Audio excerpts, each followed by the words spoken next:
We ain't giving up no river that belongs to we. Not one blue sake, not one rice grain, not one caress, not the blade of grass. Hi, how are you? I'm coming to you in this recording video because I posted 2 live videos and many people are asking me to do a portable format whereby you can share on WhatsApp, and so this is it. I am doing this because there's a lot of unanswered questions with regards to what's going on with the elections results in Guyana, and I'm sure you, like myself, were looking forward for a peaceful elections, which thank God happened for the most part, and a quick resolution and a declaration of the winner. And we're fair people, you know. We may be hurt whoever loses, but we like fairness, you know, and who wins. You know, we live peaceful. We love our Indian brothers and sisters, and this isn't not about race, and many people are trying to make this about race. And I'm kindly asking you to respond in love or don't respond at all. Let's show the racist people, which are not all Indians, let's show them that, you know, we are not going to go down and condescend to that low level and attacking each other by race. So let's get into the meat of the matter. Let's do a timeline. Okay, my video will be concise as much as possible. Let's do a timeline. Today is March 18th, which would make it 17 days after the March 2nd election, and there are no results, or the results are questionable, whatever results they may be. So I'll do a timeline, and I'll tell you the reason why I'm doing a timeline, and the reason why the information that I am about to share with you is very important. Now, I'd like to bring you guys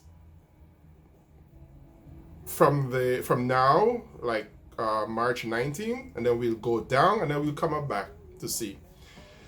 March 19th, which is today, no results. Yesterday, the Organization of American States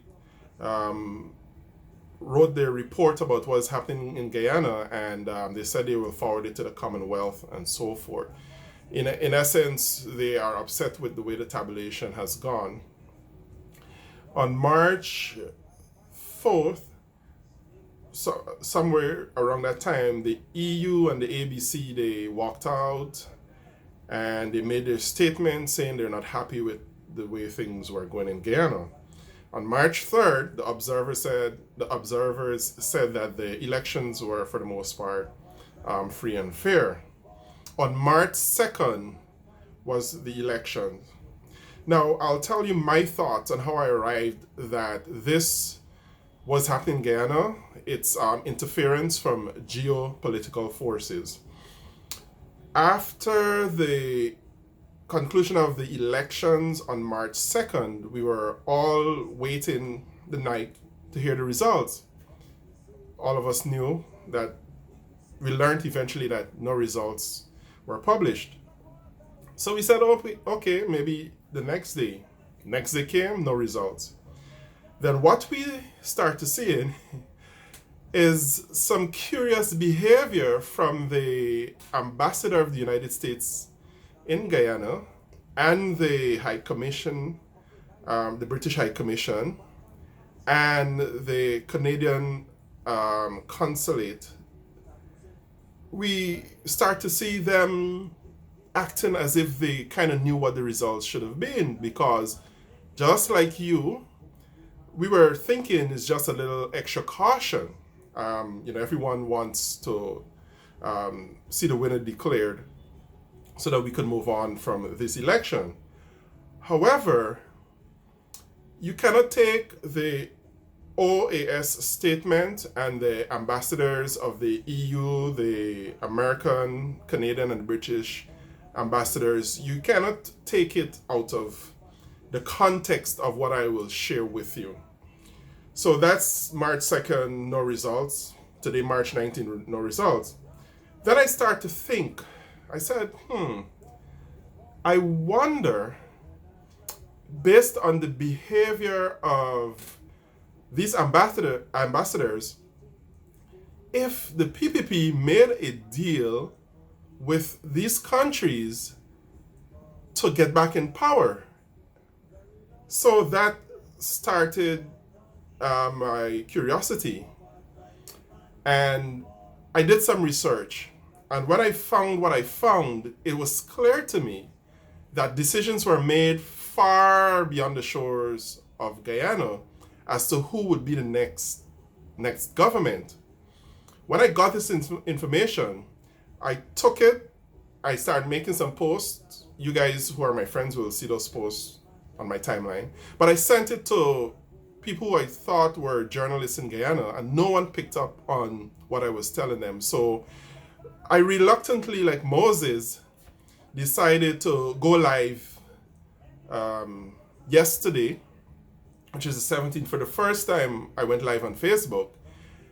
And I realized that the response was overwhelming because a lot of people needed answers. And not to boast, but my live presentation appeared to have brought clarity to what exactly was going on. Okay. This is going to be a large video. I'm so sorry, but I'll try to hurry up. My first video got probably over 5,000 views, and people were saying now they understand. So here's what I'm concluding. The decision to replace the Grange government was made, and the results are supposed to reflect that. And I think the APNU got caught by surprise when they see the results coming in, which was the first bell. And then, as the Guyanese know, second bell rang, okay? Region 4 declarations. A lot of people are asking for Region 4, but what happened is more important as to what happened in the other regions, and not necessarily just Region 4 alone, okay? You notice people aren't calling for a total recount of all the regions, okay? Like I said, whoever wins, okay? But we want them to win fair and square. So when my curiosity started, I remembered in December 10, 2019, that the United States Embassy in Guyana had to distance themselves from a statement made by a State Department employee by the name of Dr. R. Evan Ellis, who said that the PPPC is most likely to be returned to power, okay? Now, Dr. Ellis did no polling to arrive at this conclusion. He did no canvassing. But one must ask themselves, how would someone come up with that conclusion? But you need to know who Dr. Ellis is. Dr. Ellis works for the State Department, and he's a policy analyst, okay? And he wrote the prediction in his journal, which is the United States Air Force Journal, entitled Security Challenges in Guyana and the Government's Response. And this can be found on the internet, okay? Now, the United States embassies distanced themselves from this prediction and said they want free and fair election in Guyana and apologized for the misunderstanding. And the APNU, AFC, rightly so, took issue with that prediction.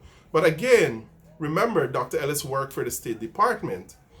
The U.S. Embassy said he made the statement in May of the previous year before he was a State Department employee. However, a little research would tell you that, no, this statement was very contemporary at the time, and I found that out through looking through the references, okay? Anyone who knows research and know that you finish the paper, you put your reference. And if there's a reference in 2019, it simply means the paper would not have been published before 2019. And there are references up to October 2019, whereby Dr. Ellis predicted a PPP win. Okay, so let me read from the journal that Dr. Ellis wrote. Okay, Dr. Ellis, it's a 25-page journal. Okay, Dr. Ellis is making recommendations. Okay, in page 221 of the journal, and this can be found on Google. Dr. Ellis works for the United States government, so the recommendations he's making is not for the Guyanese government or the Guyanese people. So here's what he says. The appropriate response for the U.S. to Guyana security challenges is complicated by the nation's political crisis. The article goes on to say, under the APN UAFC government, David Granger was making meaningful progress, if slow, in combating corruption and reforming institutions. Note the key word was. It simply means at some time, this doctor is saying that the progress is not happening because they use the word was and not is. Remember, these guys are PhD, they're brilliant, okay? He goes on to say in the article, while the PPP governments which preceded manifested relatively competent administrations and pro-business orientation, the accusations of corruption and their level of cooperation between leftist regimes such as Venezuela as well as the PRC arguably discomfort Washington. Okay, so Dr. Ellis, who works for the American government State Department, whose boss is Mike Pompeo, made this statement. Now, Dr. Ellis, again, is policy analyst, okay? If you go on Google and search his name, Dr. R. Evan Ellis, and check his LinkedIn page, you'll see all his bio right there, okay? Now, he goes on to say, and here's what told me that it has been decided that the AP and UFC would have been replaced.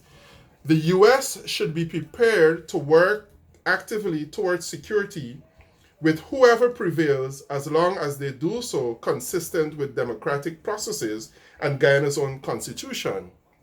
This is fine, nothing wrong with that.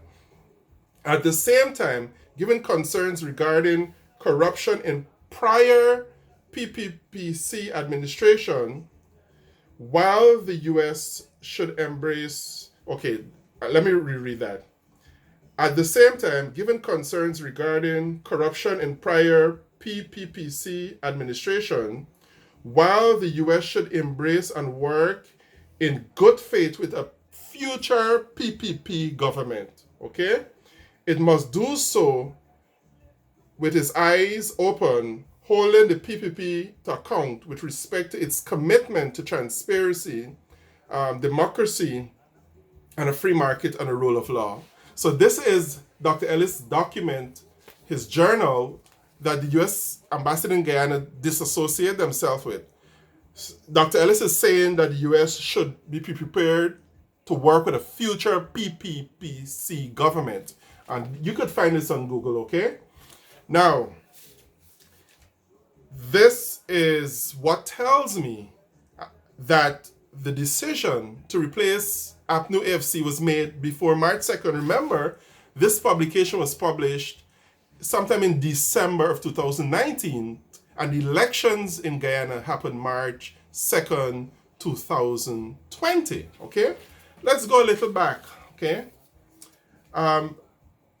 In 2000, sometime after 1992 and 2015, before the coalition won, the United States had actually labeled the PPPC government as a narco state because of all the corruption. You guys know it all, Roger Can and the Phantom Squad, okay?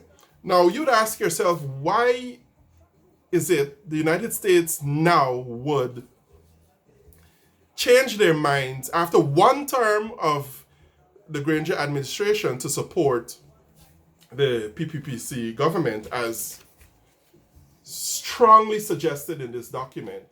And here's why. It's called lobbying, okay? Mercury Public Affairs is a lobbying firm, okay? Now, for those of you Guyanese who don't